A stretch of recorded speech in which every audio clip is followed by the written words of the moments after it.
Om Shanti. In today's Murli, we'll first take the slogan. Baba today says, maintain your spiritual honor and you will not have any feelings of arrogance.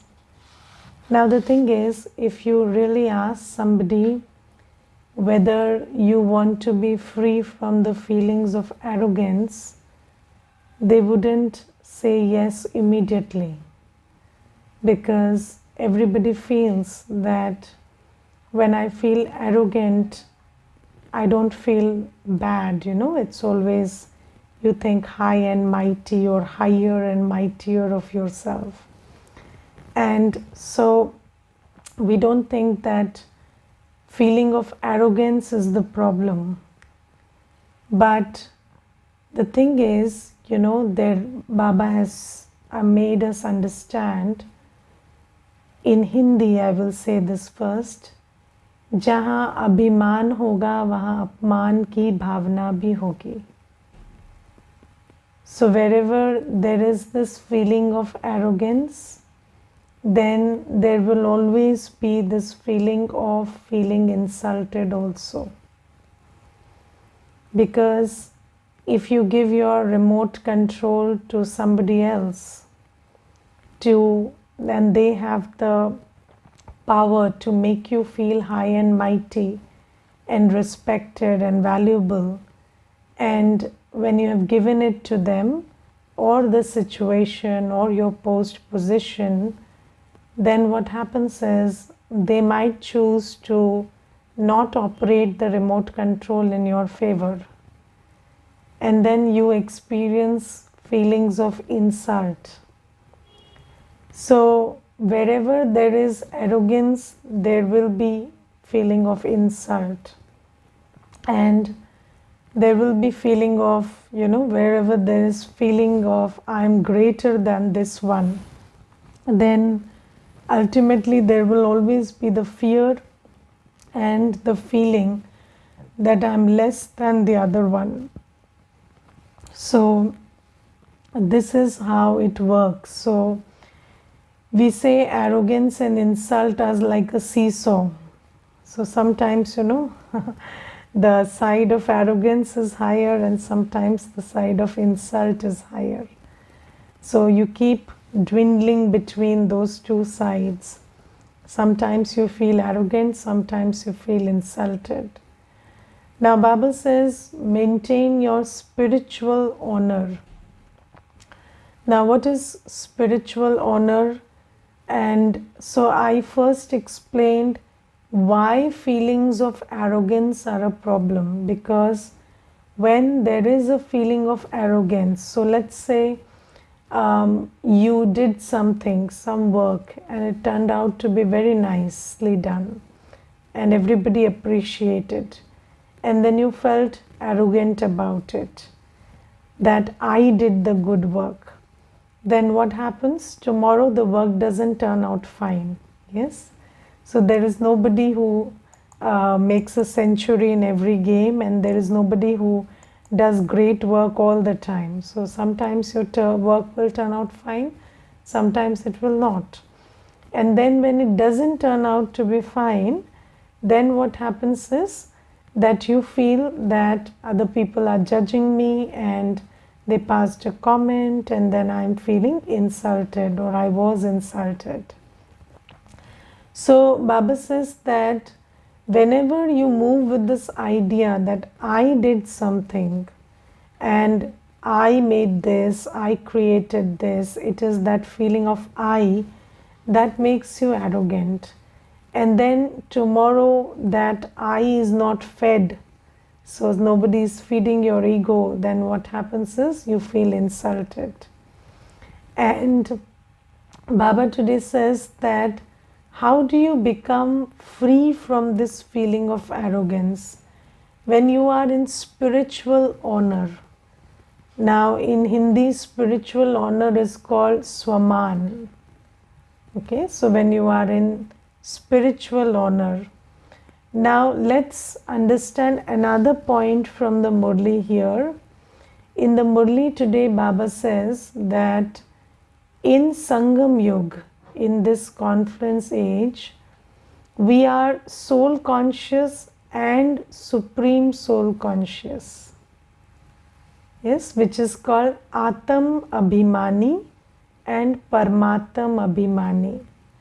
So you cannot become full of spiritual honor, or you cannot become you cannot become soul conscious in Sangam Yug if you are not supreme soul conscious. Do you understand this? This is a very important point, because only Baba is reminding me of who I am. So if I forget Baba, I cannot remember who I am. Or if you forget Baba, then your soul consciousness will be a little distorted. So let's say I forget Baba, I'm not listening to the Murli, and I say I am a very peaceful soul, then maybe I don't understand what is peace at all, and I'm saying I'm a peaceful soul. Because when I say I'm peaceful, I'm loveful, I'm pure, then the template for all these qualities is Baba.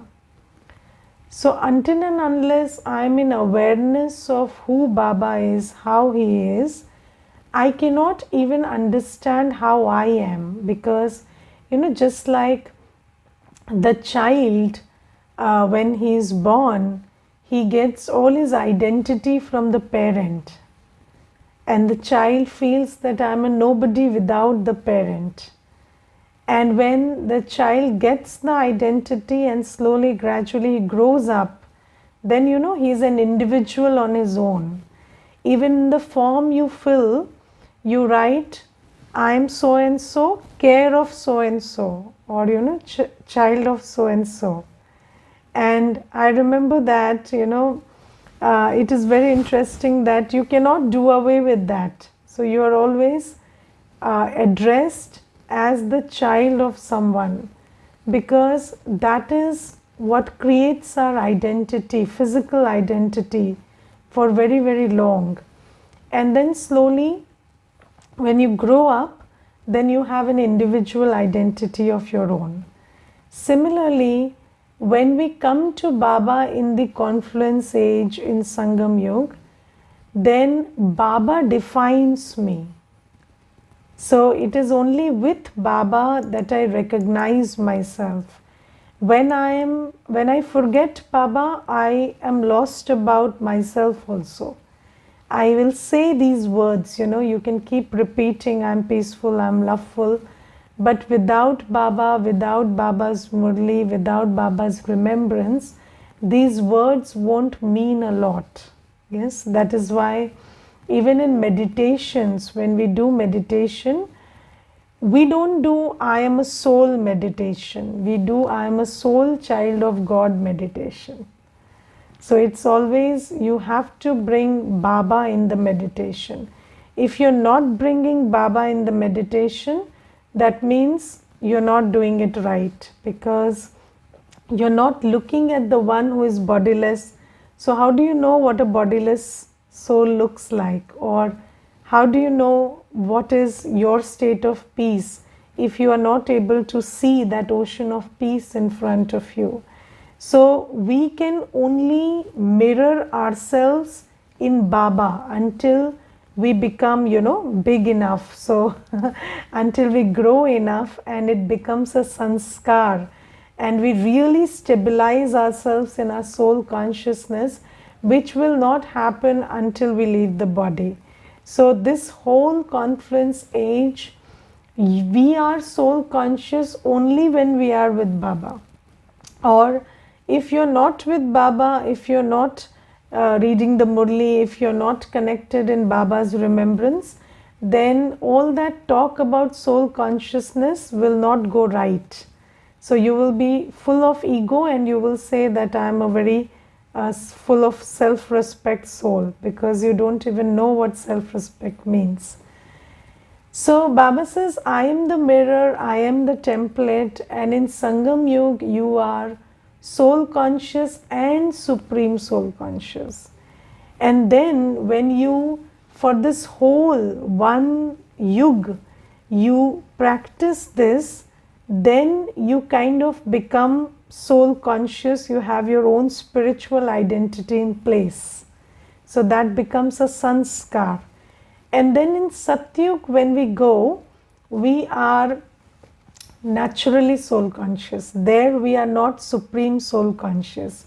We don't remember Baba's words. No, Baba is not teaching us every day. Baba is not reminding us every day, because he has taught and reminded enough for it to become my sanskar. Okay, so that is how it happens. So when in the slogan today it is said that you maintain your spiritual honor, and then you will not have any feelings of arrogance, then when this question of spiritual honor comes, then both these things are involved: knowing I am a soul and knowing I am Baba's child. Okay, so spiritual honor comes from stabilizing yourself in the fact that I am a soul and I am Baba's child. And when I am Baba's child, I am full. Yes, I am full of love, peace, knowledge, happiness, bliss, power. But I am full because of Baba. Do you get it? So I have everything, you know, I have the answer to everything. I have a solution to everything. I am full of knowledge. I am full of peace, love. I am full of the corrective energy that can change the whole universe. But I am full because of Baba. Yes, and when I have this very clear understanding in my heart that I am full, I am obviously the master ocean of knowledge, master ocean of peace, master ocean of love, master ocean of power, but it is only courtesy Baba. So because it is a gift from Baba, that is why I have this. And so whenever you do something good, you do something right, you're very aware that I'm doing it and probably the person before me cannot see Baba, so they are praising me, but you know that you got it from Baba. So then what you do is you give it to Baba. You got the gift from Baba, and the person is praising the gift, whether he is praising your sweet voice, whether he is praising your calm face, whether that person says that you have very good knowledge of things, or whether they are saying that you operate with humility and patience, and that is very beautiful in your actions. Whatever they are saying, when you take that compliment, you understand that this is because Baba has given me the gift. And when you remember that, then you are full of love for Baba. When you receive a compliment, you are not full of arrogance. And then, if the opposite happens, if somebody doesn't praise you someday, then you say, you see, Baba, what is wrong with you? There is nothing wrong with me. So something wrong with you that people are not impressed today, right? So you understand that it's not your doing. When things go right also, it's not your doing. When things go wrong also, it's not your doing. And there's a very beautiful analogy that in Hindi we say Mahavat. Mahavat means the elephant rider. So when the elephant rider sits on the elephant and he takes the elephant for a stroll, then people give offerings to the elephant. So the elephant has a long trunk, and then somebody will offer a coconut, or somebody will offer some flowers or some fruits, and they will just hang it in the trunk of the elephant. And what does the elephant do? He doesn't discern what came. He just lifts his trunk and gives it to the Mahavat. So he just takes that offering and gives it to the owner, to the rider. And similarly, Baba says, I'm your Mahavat. So you keep walking on my direction, and then whatever comes your way, you just give it to me. You don't take it personally. So then you can be equanimous in fame and defamation, in happiness and sorrow, because you understand that this is not your doing, it's just because of Baba and drama. So this is what keeps you sane, this is what keeps you grounded, and this is what keeps you very distant from the feelings of both arrogance and insult. So this is the slogan that Baba gives, and also the understanding how we cannot be soul conscious in Sangam Yuga if we are not supreme soul conscious. And then the blessing today is very beautiful. Baba says, Baba gives a very beautiful analogy. Baba says that, when there is a seed and then the seed is sown, then you get very beautiful branches and fruits and flowers.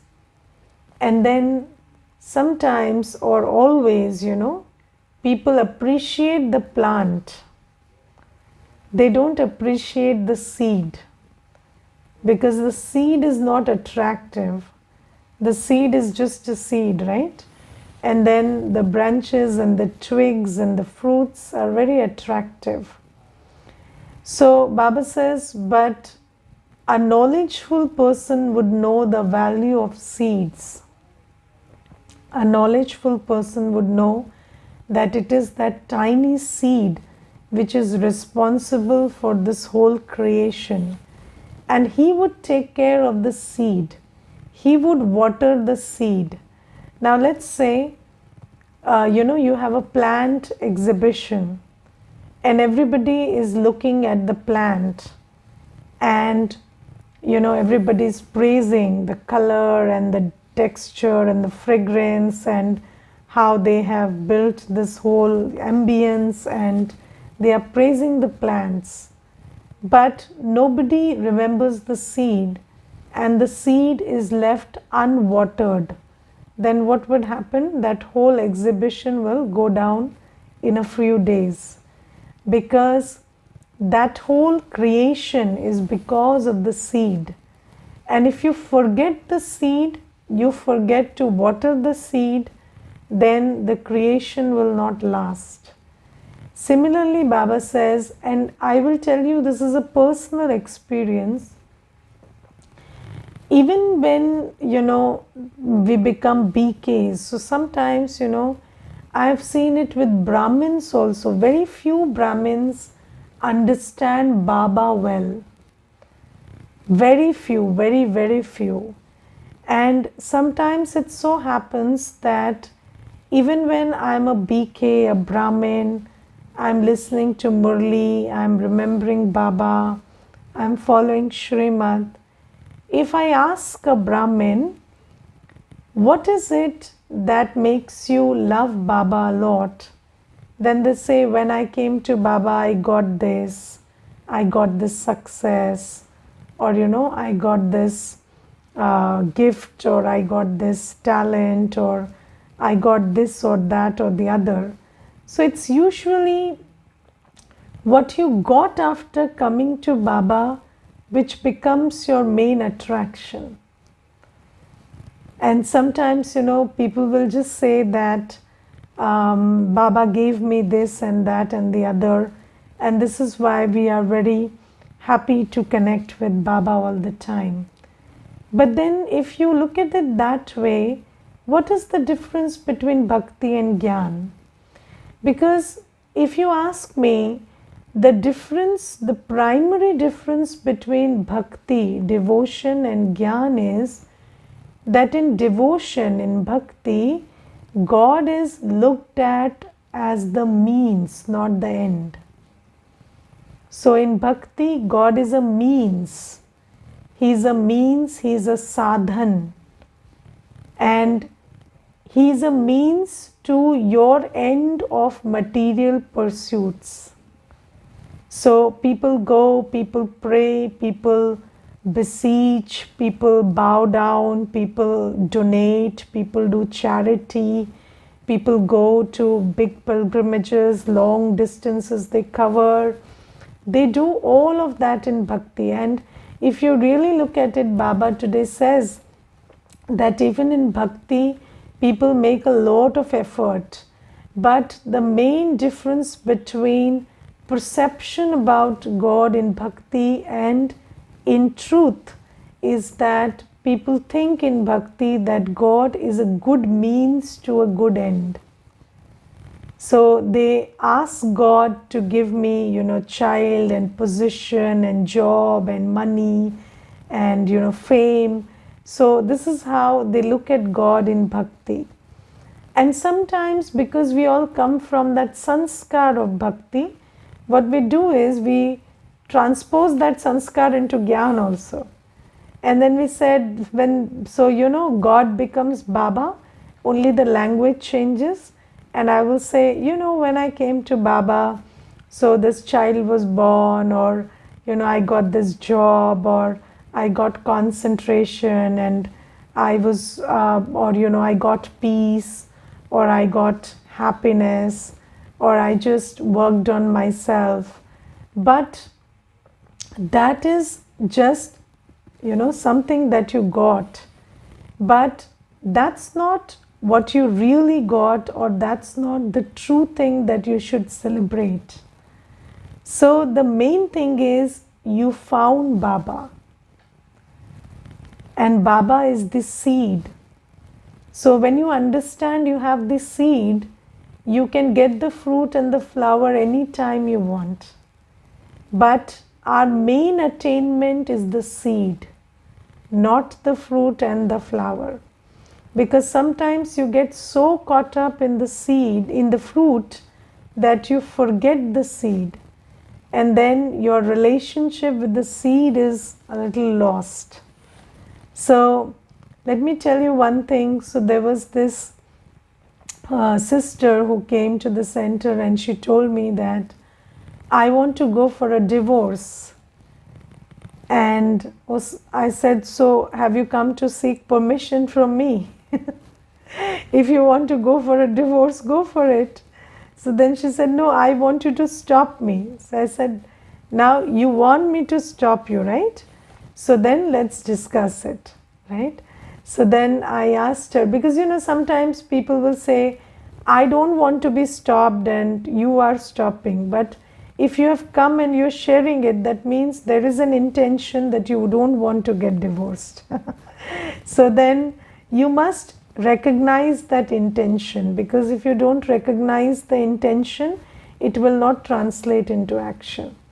So then I told her that, you have to take the divorce anyway, so why don't you just take the course and wait for a month or two. Just take the course, keep following whatever we are saying, and then wait for a month and two and later decide. And then she started attending the course, and then her relationship with the husband became sweeter and sweeter and full of acceptance and respect. And then after 2 months, she divorced Baba and chose to stay with her husband all the time. So then when I called her, she told me that, now my relationship is very sweet, and then my husband doesn't allow me to go to the center. And he says that, I miss you when you go to the center, so you probably shouldn't go.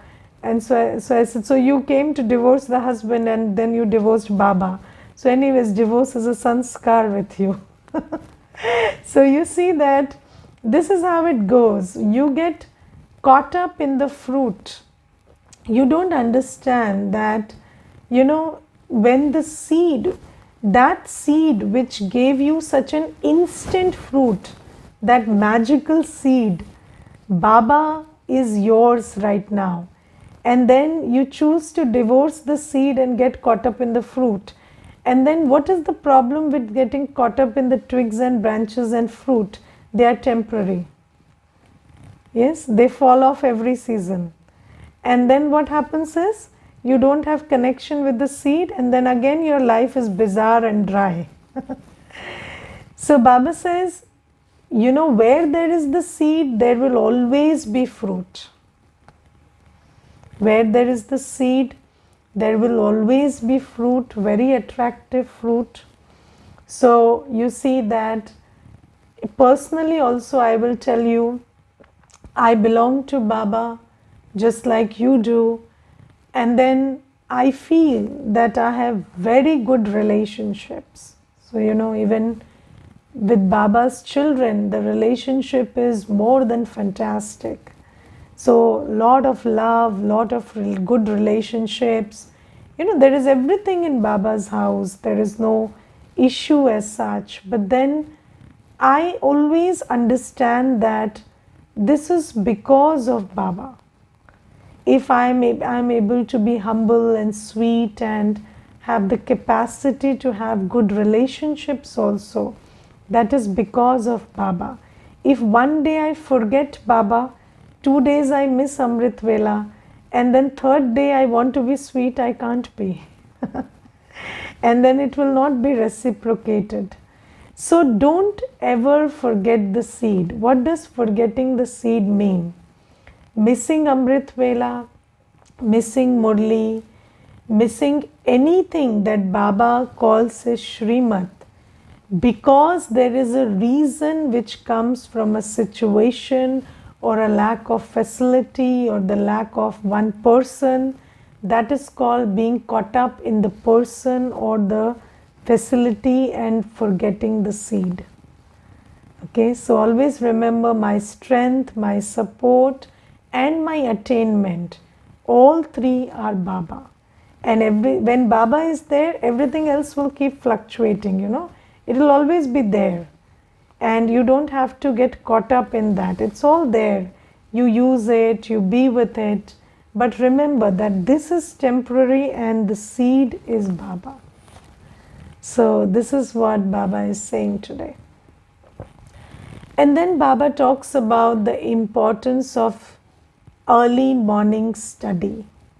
So how many of you listen to the Murli in the morning before the Manthan class? Please raise your hand. So before the Manthan class, early morning you listen to the Murli. So there are 2, 3 of you who are raising the hand, okay, 4, 5 maybe. And then others don't listen to the morning Murli. So you must understand that the study early in the morning is very, very important. And listening it from Baba directly, listening to the Murli is very important. Because however much we do Manthan, it can never be a substitute for Murli. Yes? And there are 2 things about study which we have to adhere to. One is regular study. Every day Murli. Not even one day I can miss Murli. Do you understand that people say God knows better? And if God knows better and He gives a Murli every day, that means it is important that we listen to the Murli every day. God wouldn't do anything extra. He does everything accurate. So if Baba is giving me a Murli every day, that means there is relevance of a Murli every day. And regular study is the sign of a good student. Everyday Murli. Second thing is punctuality. Never miss meethe bacche. Sweet children, never miss that. So before the first word that Baba speaks, I should be present for the Murli. And only then you get, so if you miss Baba calling out to you as sweet children, what did you get in the Murli then? Yes, so regularity, punctuality, and then there are other things, which is listening to the Murli, not just hearing it. Listening to what Baba has got to tell me today. And then holding in your heart, holding that teaching in your heart and in your awareness, and operating from that awareness all day. Because in yesterday's manthan we were discussing how Ravan or Maya has made our awareness shift, and Ravan and Maya has filled our buddhi with the dictates of lust, anger, ego, attachment, greed.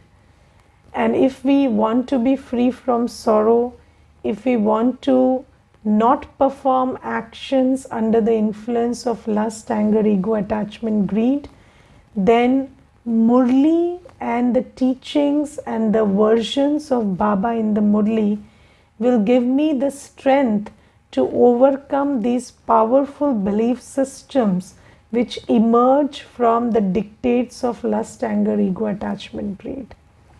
So there are many belief systems which emerge from these 5 vices.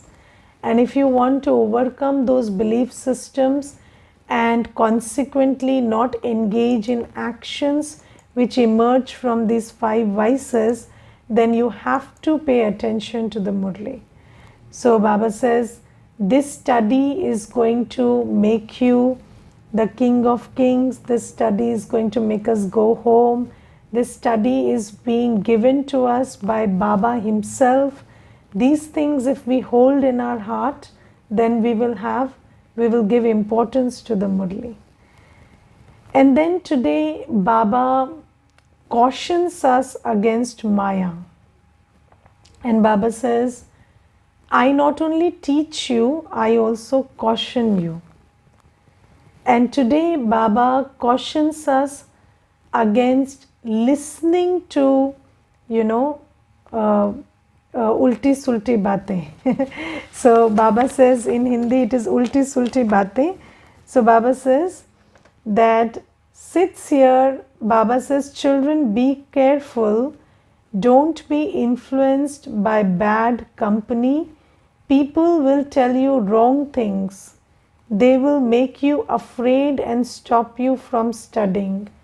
Good company takes you across, whereas bad company drowns you. And you see, bad company means everything, because I told you yesterday that even your body is speaking the voice of Ravan. So everything, whatever you see, whatever you hear, is a voice of Ravan in the world. And Baba says, if you are listening to them, if you are observing them, if you are, attached to them, then they will take you away from Baba.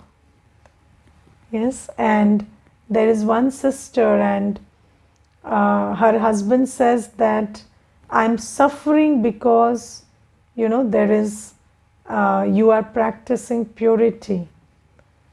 And then she tells me, Didi, he is suffering. I said, nobody can suffer because of purity.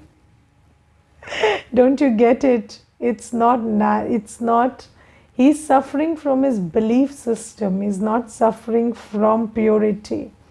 So she said, sometimes, it feels like you would die because I'm staying in purity, or, he acts like that. So I said, that's not your problem. Your problem is you are attached to him.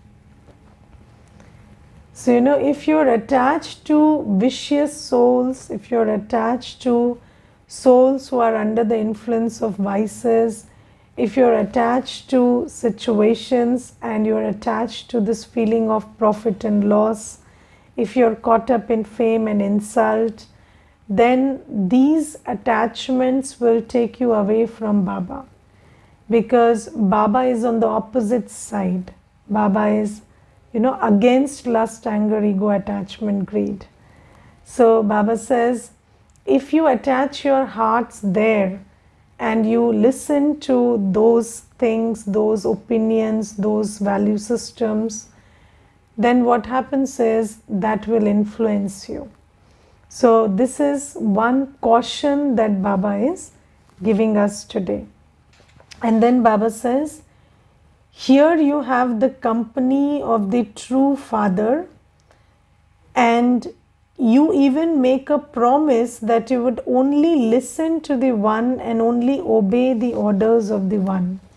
So you may hear many people, many things all through the day, but listening has to be limited to Baba.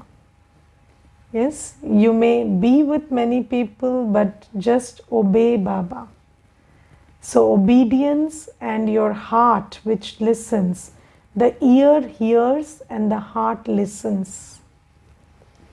You hear through your ears and you listen through your heart. So if your heart is not with anyone else, then you will not listen to anybody else. And if your, and Baba says today that obedience, so my allegiance and obedience has to be with one. I belong to Baba, I don't belong to anyone else. I'm not answerable to anyone else. So I don't have to be obedient to anyone else. So Baba says, you make this promise to me that my heart is only for you, I only listen to you, and I only obey you. And Baba says, these two promises when you make, then this will protect you from the influence of bad company. And you see that in the world everybody is vicious, they don't know better than that, so they will always prod you towards the vicious path. And when you select the vicious path, then you will not be able to listen to Baba, because then you will feel guilty listening to the Murli. And then slowly, gradually, that Murli's listening will stop. I will tell you one very close incident. So, you know, there is this one brother and he's a relative of mine. So he, from his childhood, he was vegetarian. And then, you know, he got married to a girl, and then she used to eat non-vegetarian food. And then she kept telling her that, you know, you will have lack of protein, and then you might have some weakness or illness in later life. And then he started eating non-vegetarian food. And then ever since he started doing that, he's not talking to me. So he just stopped talking to me, because, you know, when you are doing the opposite, you try to create a distance between, you know, yourself and the other opposite. So this is what happens. This is why when you don't listen to Baba, you get influenced by bad company. Then what happens is they start coloring you and you start distancing from Baba. But ultimately all that bad company will make you only suffer, and your strength and support will be distant from you. So this is why Baba says, and you know, when company starts coloring, it is very difficult to grow distant from it. So you have to stay distant from this company always. Don't give your heart, don't form your allegiance with anybody, because if you do that, they will start influencing you, and then the distance from Baba will become very natural. Okay, Om Shanti.